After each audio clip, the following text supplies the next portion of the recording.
Hey Class 10 students, if you're gearing up for your board exams, you are in exactly the right place. Welcome to this explainer. Today we're going to unlock the ultimate cheat code to stop losing those really frustrating, silly marks in the subject-verb concord section of your English grammar paper. We've gone ahead and compiled the absolute best rules and common exam MCQs straight from your examination prep packs. Let's get into it. Look, we all know the feeling, right? You craft this absolutely brilliant sentence, but then a tiny mismatch between your subject and verb costs you precious points. Well, no more. Today, we're going to treat these grammar rules just like leveling up in a video game. Because honestly, once you know the specific codes, the traps the examiners set become incredibly easy to spot and defeat. All right, level 1, the golden basic rule. To beat the game, your foundational concept is actually really simple. Your subject must always agree with your main verb in number and person. If they don't match, the whole sentence just collapses. Notice how singular subjects take singular verbs. The real trick here is that singular verbs in the present tense almost always end in an S, like the boy runs fast or he plays cricket. Conversely, plural subjects take plural verbs which drop that S, so the boys run fast or they play cricket. It's just matching one with one and many with many. See? Level 1 complete. Moving right along, level 2, dodging the and/or traps. Now, examiners don't just test you on level 1. They want to see if you fall for compound subject traps designed to trick your brain during a stressful exam. So the word and usually glues two things together to make them plural, right? Take a compound subject like Ravi and Sita are friends. Two people, plural verb. Super easy. But here's the trapdoor.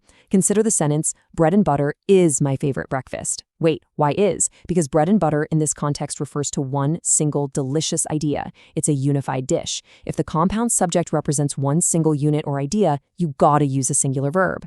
Okay, so the next crucial point is how you handle either or and neither nor. This brings us to what's called the proximity rule. When subjects are joined by either or neither nor, the verb basically just looks at whichever subject is standing right next to it. If we say either the teacher or the students are late, well, students is plural and it's right next to the verb, so we use are.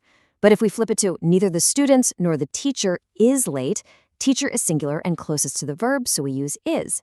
Literally just look at the closest neighbor. And that brilliantly illustrates another favorite examiner trick, the intervening phrase. You're going to see phrases like along with, as well as, or besides, stuffed right between the subject and the verb. Your cheat code here? Ignore them. Seriously, just cross them out in your mind. In the sentence, the teacher, along with her students, was excited, the phrase along with her students, it's totally just noise. The real subject is the teacher, which is singular. Therefore, the verb is was. Time to step it up. Level 3, sneaky collectives and pronouns. So, you've dodged the connection traps, but now you have to face words that actually wear disguises. Indefinite pronouns like everyone, someone, each, anybody, and many might feel like a big crowd of people in your head, but grammatically, they are strictly singular. You really want to drill this into your memory. Take this example. Each of the boys sings well. Because of the word each, we use the singular verb sings. Do not let the phrase the boys trick you. Next up, we have collective nouns like team, committee, or family. Now, these are shapeshifters. If the group is acting together as one single unit, they're singular. The team wins the match. But if the context of the sentence shows the members acting as divided individuals, it actually becomes plural. The team are arguing among themselves. You see? It all depends on how the group is functioning in that specific sentence. Okay, here's a rapid-fire hack for level 3. Whenever you see amounts of money, lengths of time, or measurements of distance, treat them as a single, singular block. Consider this sentence right out of the CBSE MCQ bank. 20 years is the minimum age. Even though years ends with an S, it's one single block of time, so singular verb. All right, here we go. Boss battle, board MCQs. You've acquired the cheat codes. Now it's time to see if you can actually apply them under pressure. Here's the proof. An actual CBSE Class 10 English MCQ paper featuring real, high-stakes exam questions. Let's do this. Let's pull question number 2. Either of the two candidates, blank, eligible. Your options are is, have, are, or has been. I'll give you a second. Think about the rules we literally just learned about the word either. Lock in your guess. Boom! The answer is A, is. Remember our level 3 cheat code? Words like either, neither, each, and everyone are indefinite pronouns that act as singular subjects.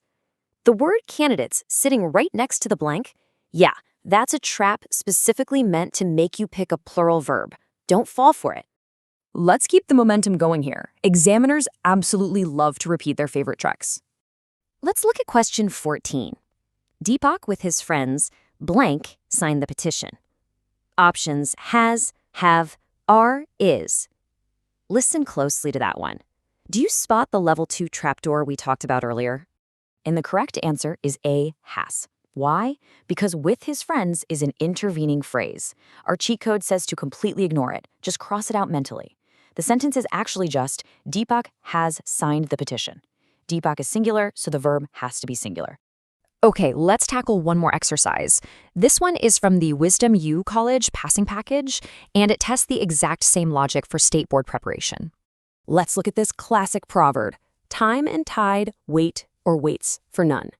Now, time and tide are connected by and, so does this act as one unified idea or two totally distinct things?